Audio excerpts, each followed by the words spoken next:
זה עוד סרטון בסדרת סרטונים שאנחנו שואפים לעשות ולהעביר מידע לתושבי העיר קריית גת. אז אני אריק, מנהל המינהלת להתחדשות עירונית. היום אני רוצה לדבר על העניין של עניין התמורות, עניין של להוביל מתחמים בהתחדשות עירונית ורק אחרי זה לגשת למכרזים ולחתימות מול קבלנים, ואני אנסה להסביר.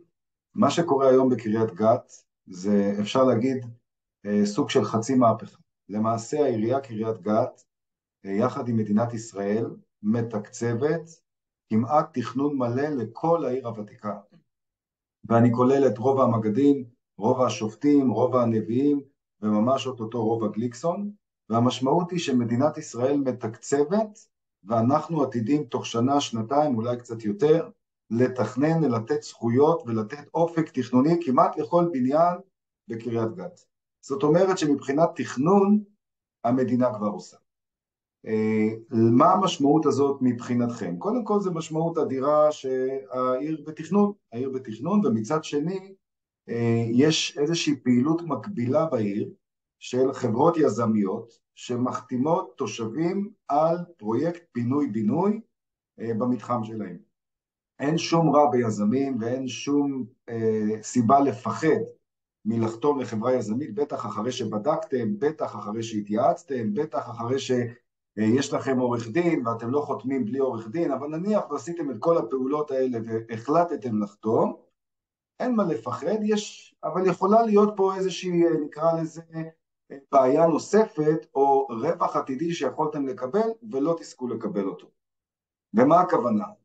שיזמים מקדמים תוכנית על חשבונם, דרך אגב לא רק יזמים, גם המדינה, התמורות עבורכם מוגבלת ומוגדרת, ולא סתם, עד 12 מטר מרובע. 12 מטר מרובע שזה הממ"ד, ומרפסת של 12 מטר מרובע. זאת אומרת, יש לכם דירה של 80 מטר, אתם תוכלו לקבל מקסימום 92 מטר, פלוס מרפסת. מה קורה כשהיזם מתחיל לתכנן עבורכם?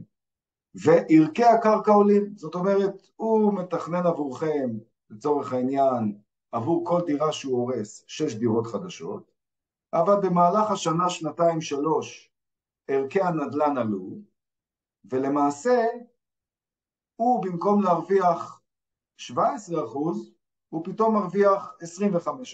זה בסדר, אנחנו לא נגד קבלנים שירוויחו כסף, חס וחלילה, חס ושלום.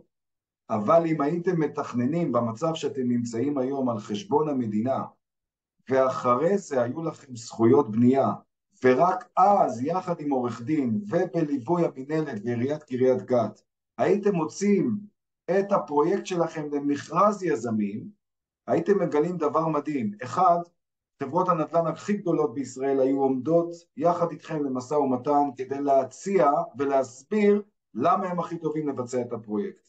סביר מאוד להניח שתקבלו מעבר ל-12 מטר מרובע, אולי 24, אולי יותר, ויש אפילו פרויקט שקיבלו 45, למרות שבתוכניות הכירו להם רק ב-12 מטר מרובע.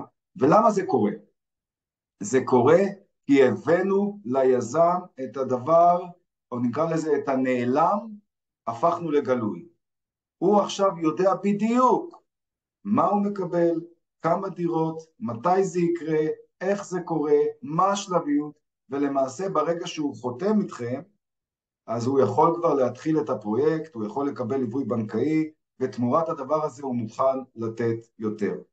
אז אני שמח להגיד לכם גם רגע לפני חג הפסח, חג שמח, שמח להודיע לכם שכל העיר, או 90% מהעיר נמצאת בשלבי תכנון, ונכון לעכשיו אין צורך ביזמים, העיר מתוכננת באחריות רחבה ציבורית, ולכן יוזמות פרטיות יהיה להם קשה להתקדם, אלא אם הם יתאימו את עצמם למדיניות שלנו, וזהו, אני מקווה שזו בשורה משמחת, ושתשכילו לעשות, ואם החלטתם לחתום, תבינו את ההשלכות, הדלת שלנו פתוחה, ושיהיה חג שמח.